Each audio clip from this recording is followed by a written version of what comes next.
మీ business ఏదైనా మీ ఊర్లో promotion చేయాలంటే అది సుమన్ టీవీతోనే సాధ్యం. ఇప్పుడే సంప్రదించండి. సాంకేతికమైనటువంటి అవకాశాలన్నీ మన రైతుకి తెలియజేయాలనే ఒక దృఢ సంకల్పంతో ఆయన మొదలుపెట్టినటువంటి కార్యక్రమం పెద్ద ఆయన వెంకటరెడ్డి గారు అన్న మీరు తప్పకుండా రావాలి, కుర్రోడు కష్టపడి బాగా చేస్తున్నాడు, మీరు రావాలన్నప్పుడు మన రైతు కోసం చేస్తున్నారు కాబట్టి తప్పకుండా వస్తానని చెప్పాను. సుఖేంద్రన్న గారు కూడా ఇద్దరం కలిసి వెళ్దాము, తప్పకుండా నల్గొండలో జరుగుతుంది మంచి కార్యక్రమం కాబట్టి దయచేసి మనం అందరం పాల్గొనాలని. ఇది రాజేందర్ని సంతృప్తిపరిచేదానికంటే జిల్లా రైతాంగానికి మేలైనటువంటి కార్యక్రమం. దాని పెద్దలు చెప్పినట్టుగా ఈనాడు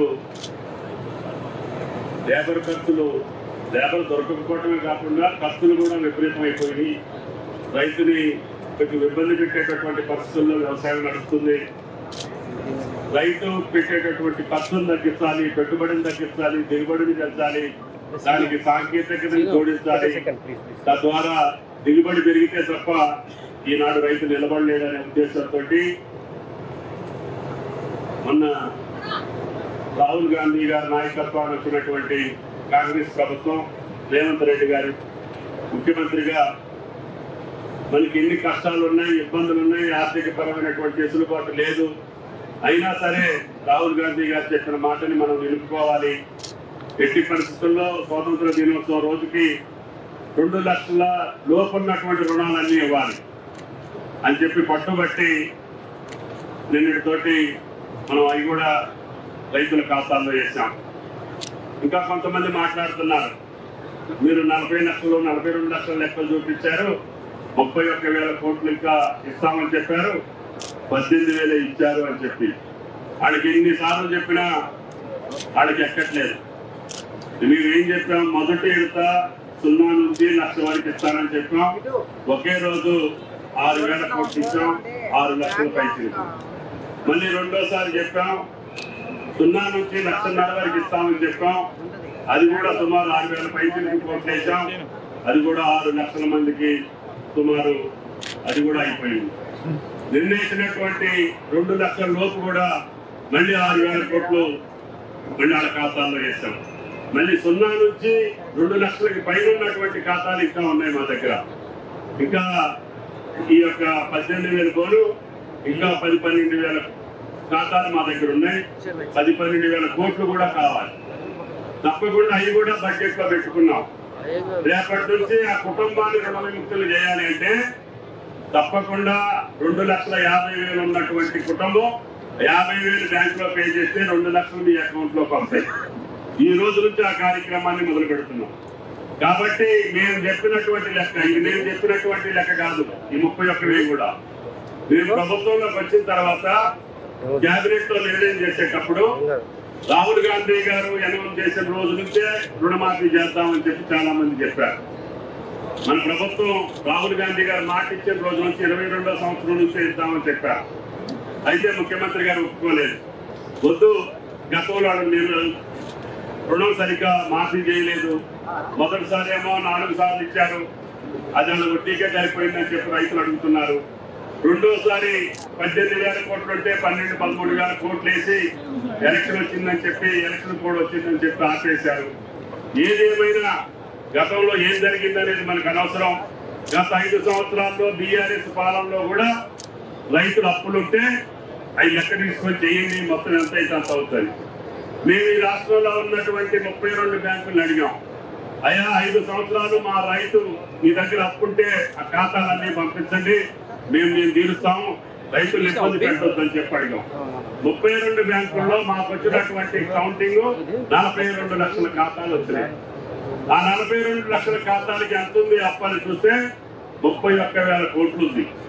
31,000 కోట్లు తీర్చగలుగుతున్నా లేదా అనే సంశయం ఉన్నా, ఇబ్బంది ఉన్నా ముఖ్యమంత్రి గారు కానీ క్యాబినెట్ కానీ కాంగ్రెస్ ఇచ్చిన మాట కట్టుబడి ఉండాలి. ఎంత కష్టమైనా తీరుద్దాము. ముందు 2 లక్షల లోపు 15వ తారీఖు లోపల ఇవ్వండి, మిగతాది వాళ్ళు 2,20,000 ఉంటే 20,000 కట్టగానే సుఖేందర్ రెడ్డి గారి ఖాతాలోకి 2 లక్షలు వేయండి. ఆ రకంగా ఈ రోజు నుంచి కొన్ని ఖాతాలు రాలేదని చెప్పి అడుగుతున్నారు. వాటిని కూడా మీరు చూడండి. ఒకవేళ పేరు తప్పుపడ్డా, ఆధార్ నెంబర్ తప్పుపడ్డా, పాస్బుక్ లేకపోయినా, వైట్ కార్డు తెల్ల కార్డు లేకపోయినా, వాళ్ళ కుటుంబంలో ఏదైనా ఆటంకం వల్ల సాంకేతికత వల్ల ఆగిపోతే ఈ రోజు నుంచి బ్యాంకు దగ్గర అగ్రికల్చర్ అధికారి ఉంటారు, ఈ రోజు నుంచి రైతు వేదిక దగ్గర ఒక అగ్రికల్చర్ అధికారి ఉంటారు. ఆ గ్రామాల్లో రైతులకు నాకు రాలేదు అని అంటే మీ ఆధార్ నంబర్ టచ్ చేస్తే దాని వివరాలు వస్తాయి.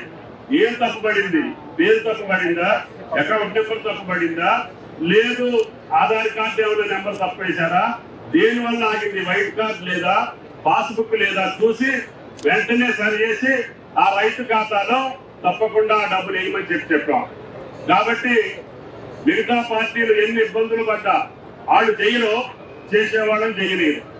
కేంద్రంలో ఉన్న పార్టీ అదే మాట్లాడుతుంది, రాష్ట్రంలో ఓడిపోయినటువంటి పార్టీ కూడా అదే మాట్లాడుతుంది. కానీ మేము రైతులకి ఎట్టి పరిస్థితుల్లో మోసం చేసే పద్ధతి ఈ ప్రభుత్వానికి రాదు. ఒకవేళ చేత కాకపోతే చేతులెత్తి మీకు నమస్కరించి 4 రోజులు ఆగిందని చెప్తాను తప్ప మీతోటి చీచి అని తీసుకునేటటువంటి బతుకు ఈ ప్రభుత్వానికి అవసరం లేదు అని చెప్పి మీకు ఈ సందర్భంగా మనం చేస్తున్నాం. కాబట్టి ఈ జిల్లా పెద్దలు మీకు తెలుసు, నేను జానారెడ్డి గారితో అన్న చెప్తుండ్రు, రాష్ట్రంలో ఎక్కువ డబ్బులు తీసుకుంది వెంకటరెడ్డి గారండి. అదే అంటే ఆయన కాదు, మీ జిల్లాకి 1433 కోట్లు వచ్చింది. రైతుల సంఖ్య వచ్చి 1,72,785. రాష్ట్రంలో ఏ జిల్లాకి పోలా, నారాయణ రెడ్డి గారి జిల్లాకే వచ్చింది. కాబట్టి ఆయన కూడా కష్టపడే కలెక్టర్. కాబట్టి మీ అదృష్టం, నీళ్లు తెచ్చేటటువంటి మంత్రులు ఉత్తమ్ కుమార్ రెడ్డి గారు ఉన్నారు, రోడ్డు తెచ్చే మంత్రి వెంకటరెడ్డి గారు ఉన్నారు, మా అందరికీ సలహాలు ఇచ్చే చైర్మన్ గారు సుఖేందర్ రెడ్డి గారు ఉన్నారు. ఈ జిల్లా ఎన్ని కష్టాలు పడ్డదో గతంలో, ఆ కష్టాలన్నీ తీరాలి. మనకు తెలుసు, ఫ్లోరైడ్ బాధిత ప్రాంతాల్లో ప్రజల గాథలు విన్నాం, వాళ్ళ బాధలు చూసాం. దానికోసమే ఎస్ఎల్బిసిని స్టార్ట్ చేశాం. ఆ రోజు ఎంపీగా సుఖేందర్ రెడ్డి గారు, మంత్రిగా మాధవ్ రెడ్డి గారు, ఆనాడు పార్లమెంట్ ఎన్నికలు కూడా పోస్ట్ పోన్ అయ్యి ఆ స్కీమ్ కోసం. ఆ స్కీమ్ మొదలుపెట్టి పూర్తి చేస్తానంటేనే పార్లమెంట్ ఎన్నికలు చేస్తామని చెప్పి అంజిరెడ్డి గారు, అంజయ్ గారు జనసాధన సమితి ప్రభుత్వం మీద తిరుగుబాటు చేసి 360 మంది నామినేషన్లు వేయించారు. ఎలక్షన్ కమిషన్ చేతులు ఎత్తేసింది, మీ ఎన్నిక చెయ్యం, పోస్ట్ పోన్ చేస్తున్నాం, ఎంతమంది పేర్లు ఆడబెట్టామో, ఇంత బ్యాలెట్ యాడ్ తెచ్చామో, మా వల్ల కాదు, మీరేం చేసుకుంటారో చేసుకోండి అంటే ఎలక్షన్ ఆగిపోయింది. అప్పుడు ధర్మేశ్వర్ గారు ఎలక్షన్ పార్లమెంట్ జరగాలి కాబట్టి నేను ఇరిగేషన్ మంత్రిగా అక్కడికి వెళ్ళి మాట ఇవ్వమని చెప్పారు. అన్నని అడిగా, మరి మాట ఇస్తున్నా ఏంటి అని ముఖ్యమంత్రి దగ్గరికి వెళ్ళాం. 260 కోట్లు ఇస్తే 3 సంవత్సరాల్లో పూర్తవుతుంది, ఇస్తానంటేనే వెళ్తాం, లేకపోతే వెళ్దాం అని చెప్పాం. ఇది ఆసియాలోకి ఎత్తైన లిఫ్ట్ ఇరిగేషన్ అప్పట్లో ఎస్ఎల్బిసి. టన్నెల్ ప్లస్ రోజులు చేసినా అది 15-20 సంవత్సరాలు పట్టుద్ది. ఆ రోజు ఉన్నటువంటి టెక్నాలజీ తోటి అది వచ్చే లోపల నల్లగొండని బతికించాలి, 2 లక్షల ఎకరాలకి నీళ్లు ఇవ్వాలి, ఫ్లడ్ బోర్ కెనాల్ ద్వారా 80,000 ఇవ్వాలి. ఆ రోజు జానారెడ్డి గారు, అదేవిధంగా మాధవ్ రెడ్డి గారు, సుఖేందర్ రెడ్డి గారు, జిల్లా ప్రజాప్రతినిధులు అందరూ, అప్పుడు కమ్యూనిస్టులు ఎక్కువ మంది ఉన్నారు, రాఘవరెడ్డి గారు, నరసింహారెడ్డి గారు, రంగారెడ్డి గారు, వీళ్ళందరినీ కమిటీ చేసి ప్రతి నెల అది స్టార్ట్ చేసి 2000 ఎన్నికల కంటే ముందు నీళ్లు ఇవ్వలేకపోతే మీ ప్రభుత్వంలోనే ఉండదు అని చెప్పాను. ఆ మాట కట్టుబడి మోటార్ ఆన్ చేసి నీళ్లు వదిలి ఎలక్షన్కి వెళ్ళాం. ఈ జిల్లాతోటి నాకు 83 నుంచి సంబంధం ఉంది. జానారెడ్డి గారు నాకు అన్ని విషయాల్లో సహకరించి, నాకు రాజకీయాల్లో ఆయన పక్కన పెట్టుకొని కూర్చోబెట్టుకొని, ఓడిపోయినా గెలిచినా ఎక్కడున్నా ఏ పార్టీలో ఉన్నా నన్ను అత్యంత ప్రేమగా చూసినటువంటి వ్యక్తి జానారెడ్డి గారు. తర్వాత మాధవ్ రెడ్డి గారు నేను కూడా కలిసి చేసే అవకాశం వచ్చింది. సుఖేంద్రన్న నేను కూడా ఆ పార్టీలో ఉన్నాం, వీరేశం గారితో వీరేశం పార్టీలో ఉన్నాం, మళ్ళీ ఇప్పుడు వెంకన్న పార్టీలో కూడా వచ్చాం.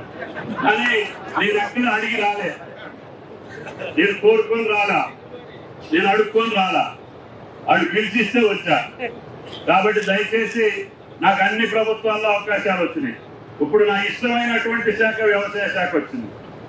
నాకు అంతకంటే నాకు దేవుడు ఏమి వరం ఇవ్వాల్సినటువంటి అవసరం లేదు.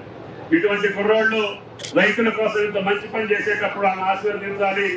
రైతులకు మేలైనటువంటి వ్యవసాయం, లాభదాయకమైనటువంటి వ్యవసాయం, భవిష్యత్తులో అన్ని రాష్ట్రాలకి దీటైనటువంటి వ్యవసాయం తెలంగాణ రాష్ట్రంలో ఉండాలి.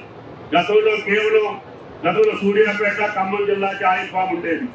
నేను ఆ ప్రభుత్వంలో తెలంగాణ మొత్తానికి పర్మిషన్ తీసుకొచ్చాం.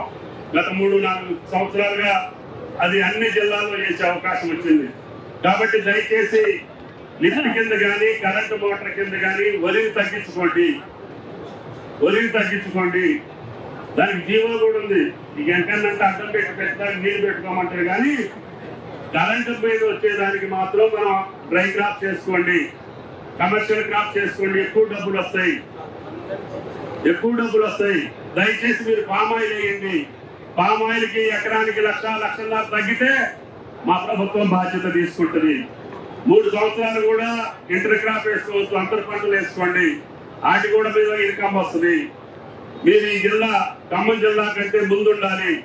దయచేసి ఎంపీ గారు రఘువీరారెడ్డి గారు, ఎమ్మెల్యే వీరేశం గారు, ఎమ్మెల్యే లక్ష్మణ్ గారు, అందరూ డిసిసిబి, డిసిఎంఎస్, మున్సిపల్ చైర్మన్ అందరూ కూడా మీ తండ్రులు సంపాదించిన భూమి, మనం ఎట్టాలు సంపాదించలేదు అనుకో, మీ తండ్రులు సంపాదించిన భూములన్నా మొక్కలేయండి.